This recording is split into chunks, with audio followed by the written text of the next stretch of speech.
Happy Tuesday. Let me go get my, I'll be right back.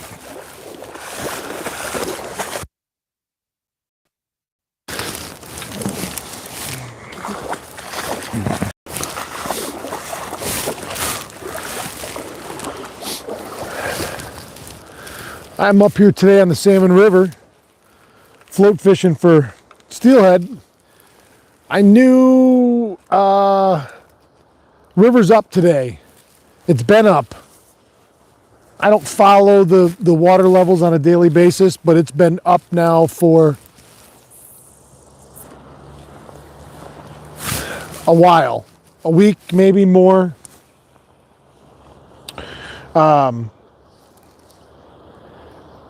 I believe it's running somewheres in the 2 to 2,200 range right at the moment, which if I was in my drift boat would be perfect.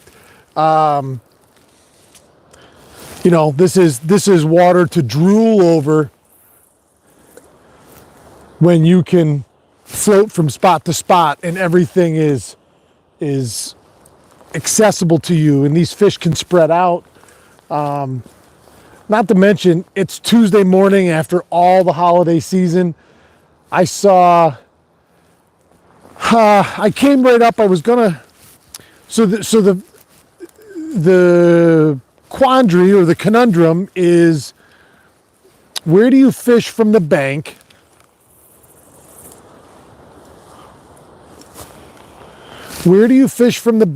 when the water's high? And it makes a lot of stuff inaccessible, and wading the river isn't really an option. Certainly not crossing the river this time of year and in this flow. You know, you gotta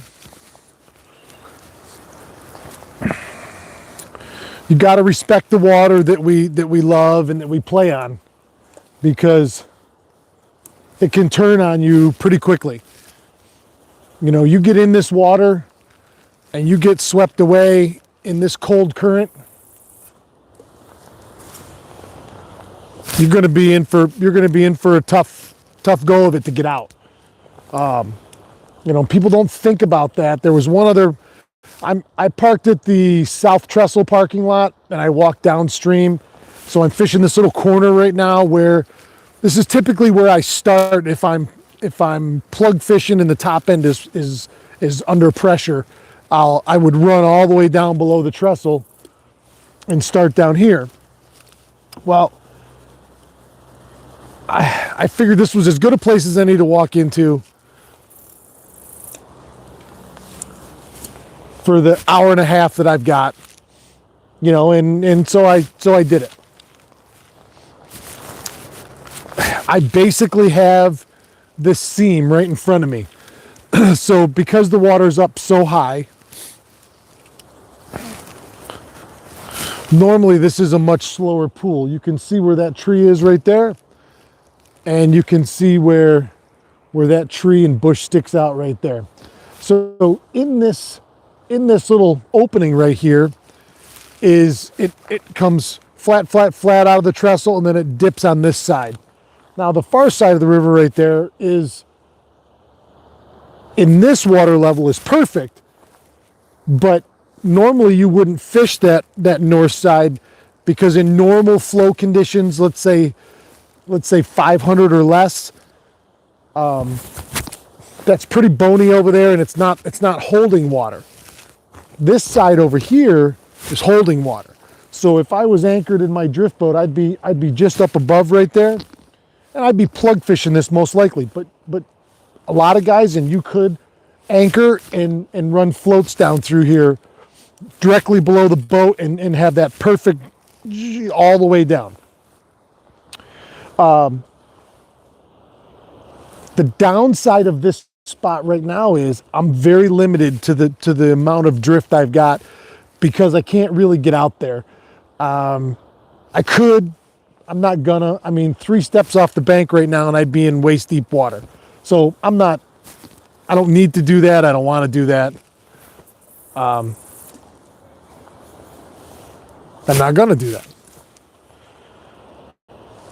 But I have been cherry picking the inner seam where the heavy current meets this slack water. I've been drifting that heavily. I've changed bead colors twice. I ran a bead in a bag through there.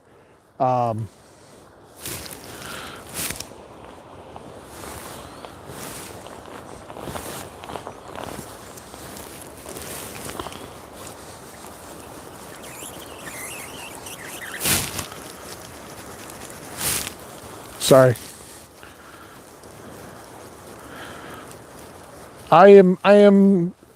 This gear is still all new to me, really. I mean, I have a rudimentary working knowledge of center pin casting and fishing. Like I say, it's new to me. This is not something I've done a ton of.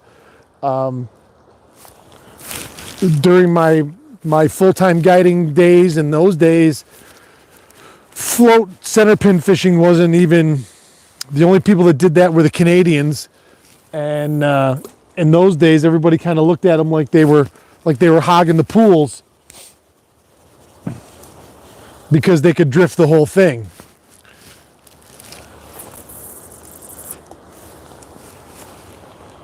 So I'm just trying to hit that seam right there. I don't know if you can see my float. You can see where it's glass right here in front of me.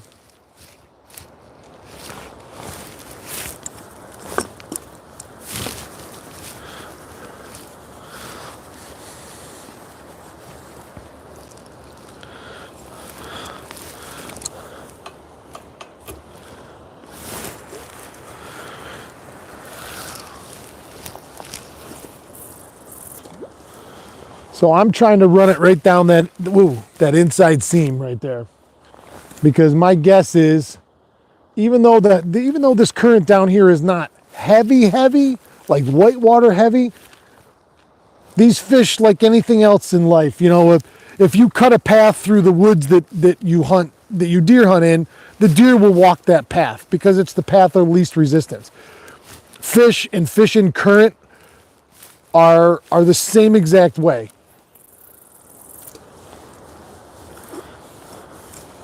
Fish in current are always looking upstream into the current when they're sitting, and they're most likely trying to get out of the heaviness so they don't have to expend more energy than they should or need to, especially throughout these cold winter months. Typically you will have all the deep holes in this river just fill right up with fish as the flows get light and the water gets super cold and gin clear. Right now, with this higher water, it's really beautiful to be fishing in. I just really wish I was floating today, because that opens up so much more than being on the bank in high water. So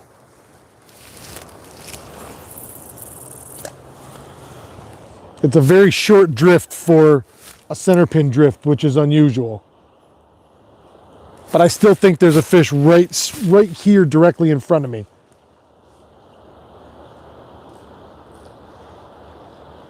And I think if I'm going to get bit, it's going to be right here. And this is the only spot I have to fish today. It's already 8:30 in the morning, and I'm going to be diddy-mowing here pretty quickly. So let's go and do comments briefly. Hooking Eyes, what's up? Jim Hagler. I'll be out that way Thursday, Friday. Where are you going fishing?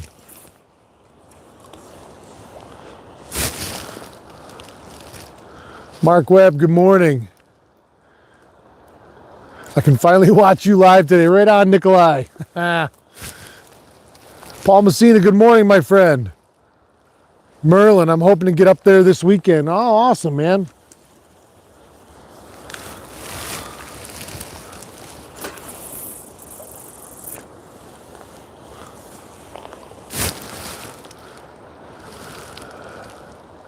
Okay, so the water is high there. What's it like your house, the Oneida River? Oh, well, my river's low. The Oneida Lake is being drained through Codnoy and up through Oswego. The two aren't connected, this body of water. The Salmon River Reservoir is not very big. In a perfect world, anybody that's ever fished or guided on this river, if you asked all those guys, what's the one thing you wish you could change about this whole system? And I'm pretty sure that everybody would say a reservoir that's as big as we could make it, up in Redfield. Now, some people might be wondering, why is that? Well, because the Salmon River Reservoir up in Redfield is not very big. And so what does that mean for what we're talking about? Well, hold on, I just snagged.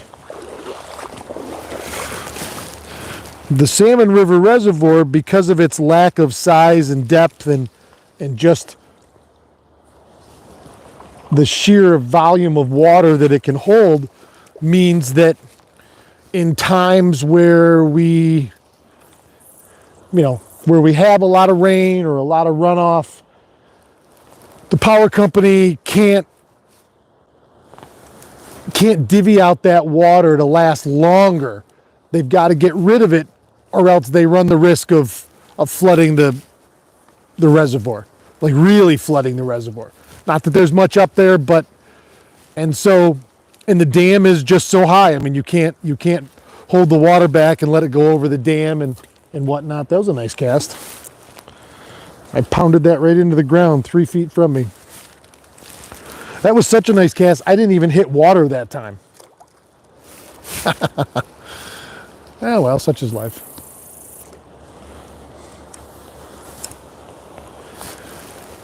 So if we had a bigger reservoir, they'd be able to hold that water back and stretch it out and have, a lot of guys that fish the Salmon River have heard that number 350 for years, and it's the absolute, base flow that they have to run,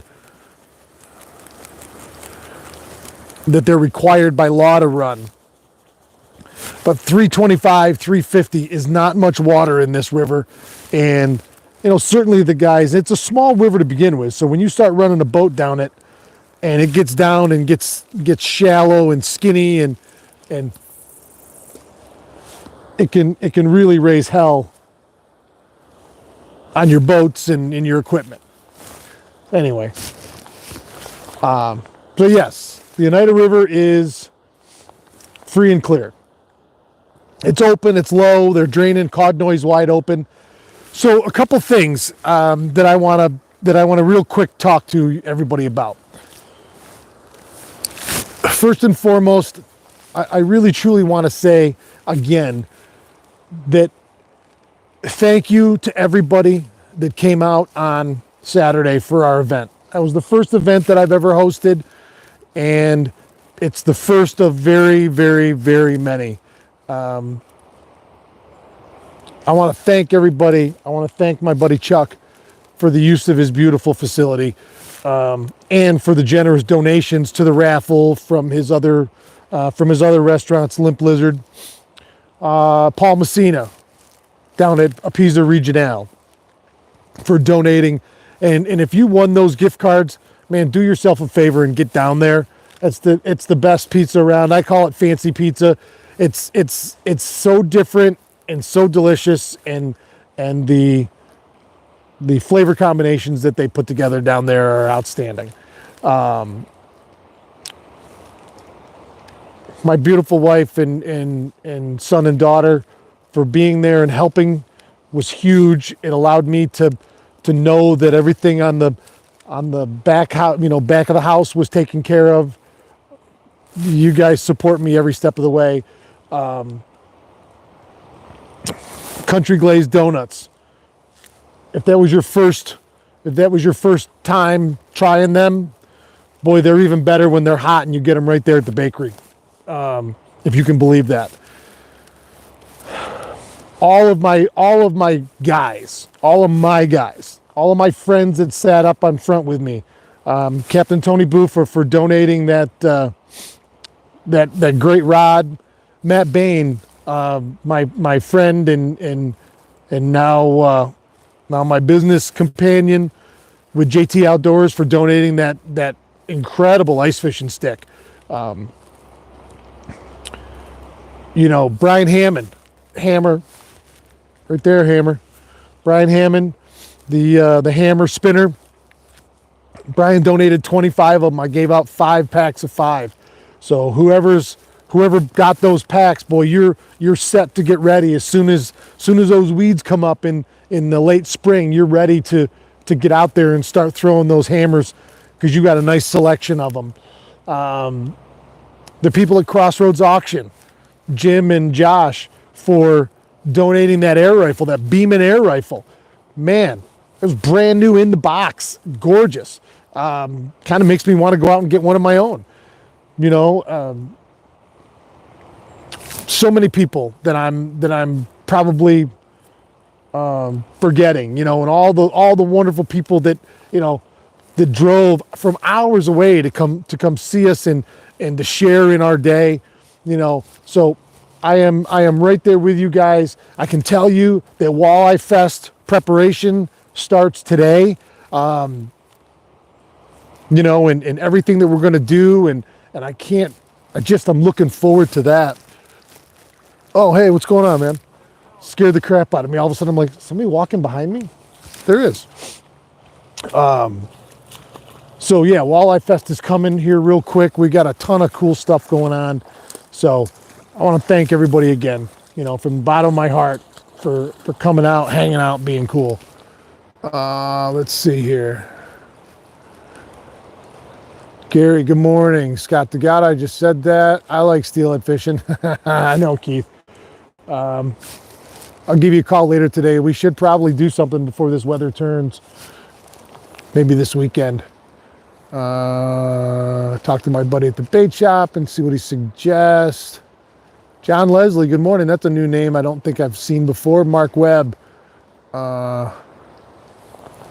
Stay safe in those currents. Yeah, the water's big. You don't want to be wading around too much today. Tried to center pin one time with an opposite hand reel. What a mess that was. Yeah, I hear you. Eric Wisniewski, we're on.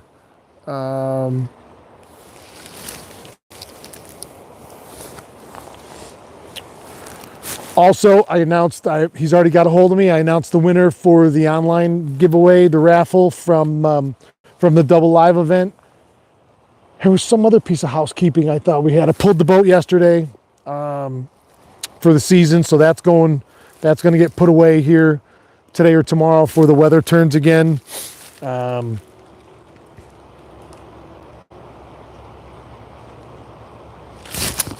don't really remember anything else. I'm sure my wife's going to say I forgot something. Oh, well. All right, guys. I guess that'll do it for me for today. I will see everybody tomorrow. Probably not here again. I might go back over to Oswego. So we'll see. Have a great day. Do something good today for yourself, for somebody else. See what happens. All right, guys. I love you. Have a great day. Keep your tip up.